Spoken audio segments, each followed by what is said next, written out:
Questions continue to be raised about freedom of speech in India following the arrest of a prominent actor and activist.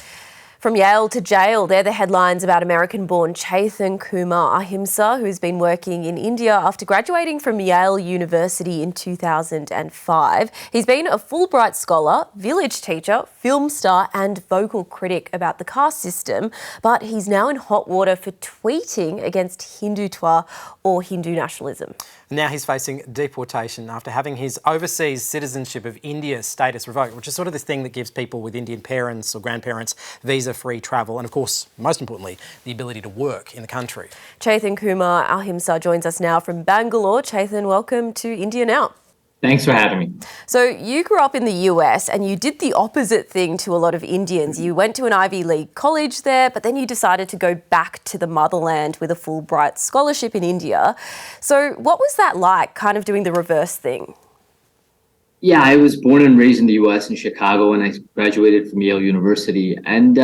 But ever since I was a kid, I always felt very emotionally, culturally, linguistically, and in a lot of other ways connected to India as well. And this kind of cultural plurality, dualism, or just a multifaceted approach kind of gave me a different perspective into American society as well as Indian society. And I felt that since all human life is equal and the lives of the US is also equal to the lives in India, I felt I could contribute more in India coming from a position of privilege and excessive privilege in comparison to what I was in America, and I could contribute more in India and help more people's lives here. So I've had that opportunity over the past 18 years to serve. That was my reason to come to India, to serve Karnataka, where my family is originally from, and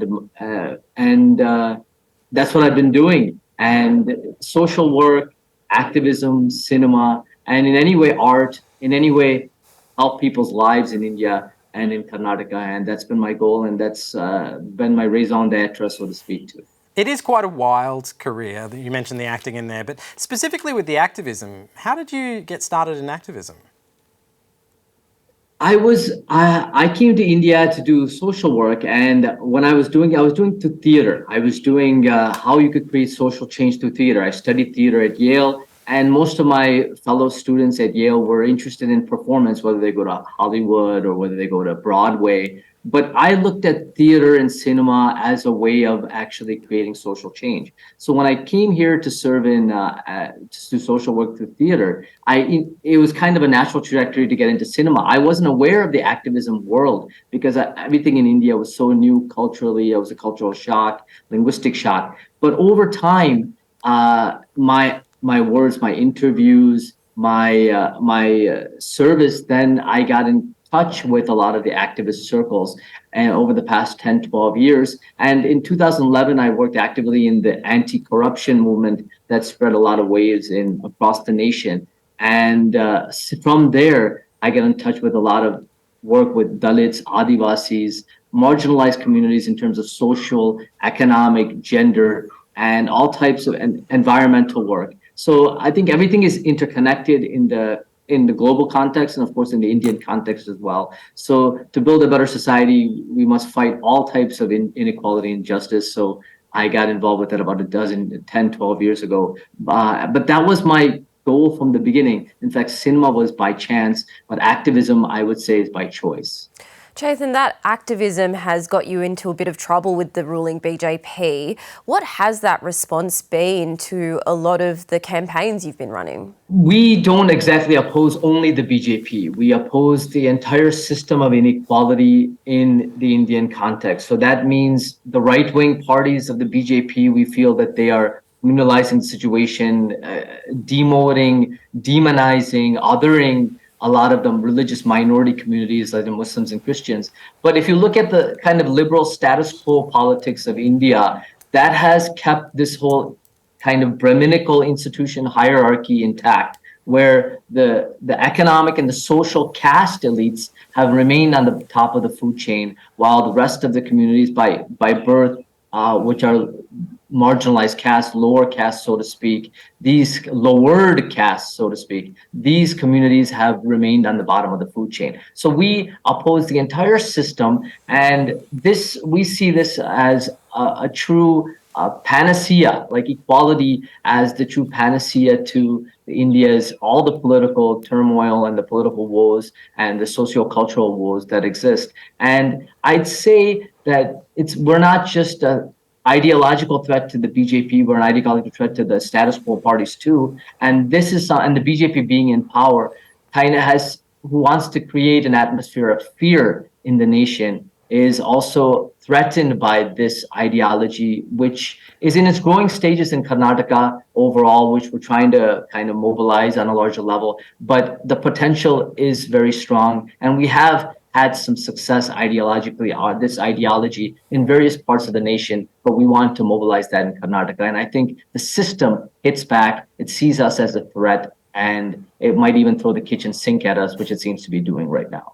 So last year, hijabs were banned in schools in the southern state of Karnataka, and you tweeted, you criticised the judges in the case, and then you were arrested. What is that moment like, being arrested over your campaigning?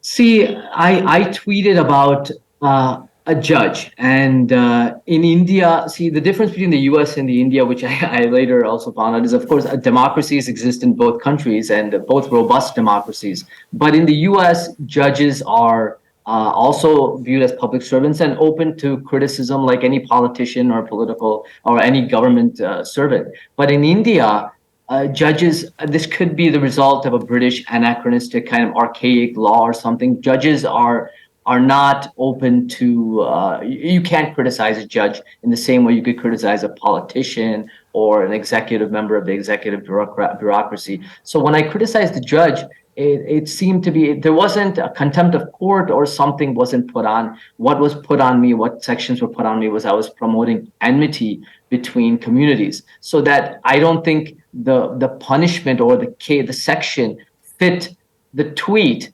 And it seemed to be contrived, it seemed to be forced, it seemed to be to send a message that don't say anything against the judge.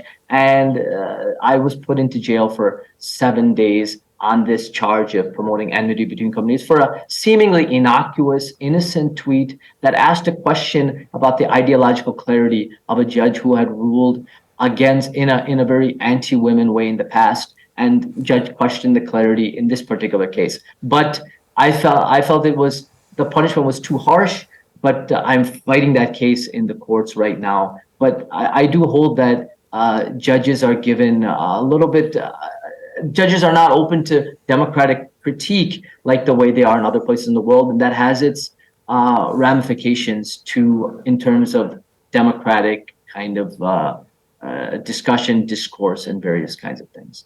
Chetan, now you're being threatened with deportation over your activism. Do you regret any of this, considering the impact it's had on your life? I don't regret it at all. It is something that is, I have said in the past, it is something that might break my heart, but it doesn't break my spirit, because I do realize that when I studied at Yale, when my experiences with racism, institutional racism in America and other types of things, I realized that anywhere in the globe today, equality is something through justice and rationality is something that is very necessary. And that to me, especially in India, that is riddled with something as built-in inequality, such as the caste system. And we have a very like a economic system of inequality, capitalist system that is really benefiting the 1% have 40% of the wealth, while the bottom 50% have only 3%. So, and patriarchy is very deep-seated in the Indian social fabric. I mean, and all these things are built on, and of course the BJP's Hindutva, which is demonizing Muslims and Christians and religious minorities. So all these things are built on a system of inequality. So that inequality, if you fight that, then you will be targeted, you will be attacked by the system, and you will be forced to keep silent. But I am fortunate to have support of my family in terms of emotional support and I know that what we're saying is truth. It's based on fact. It's based on rationality. It's not in any way contrived for personal benefit. It's in the best interest of society. So I will continue to speak what I believe is truth to power. And that to me is through equalitarianism. You know, it's funny, we've talked a lot on this show about what very much feels like a clampdown on dissent happening in India at the moment. And the court, as you mentioned, you've been ordered to not discuss your case. I mean, for somebody who is outspoken, how are you finding that ability to still do your job as a campaigner, but with these sort of curtailments? Sometimes I feel the more that the freedom of speech is being clamped down, the more we have to actually speak out. It requires us to, like, those of us in positions of privilege, and myself being educational privilege for generations, caste, class, gender, all forms of, and as a cinema actor who has reach on various levels, I have more of a responsibility on a personal level to speak out and to question the kind of erosion of democratic rights and be more responsible in building a better society. And actually, unfortunately, in terms of freedom of expression for the media, India is dropping. And for various things, India is dropping. But I don't say this is just the BJP that is bringing this in. In fact, India had a very dark time in 1975 to 77 when the emergency happened, and Indira Gandhi brought that in the Congress. And even today, there's an attempt to there's a banning culture that I don't subscribe to. There's an attempt to ban books. There's an attempt to ban groups. There's an attempt to ban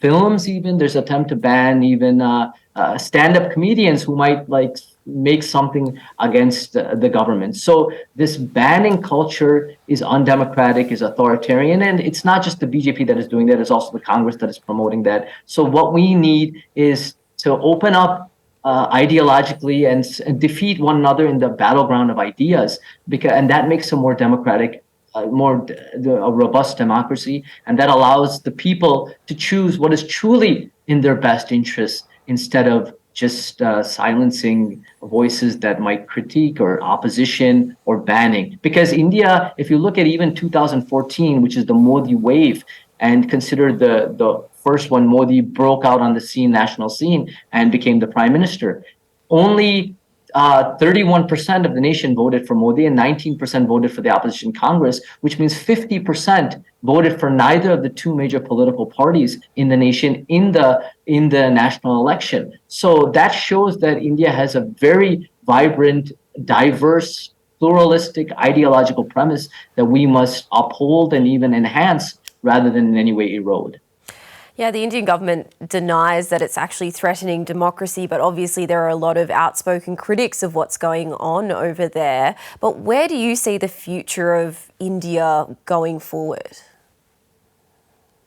I see that there's a lot of ideological discussions going on. For example, in Karnataka right now, politically, the election is around the corner. The elections are coming in 1 week in Karnataka, my home state, and where I've been doing my social work and activism and cinema work.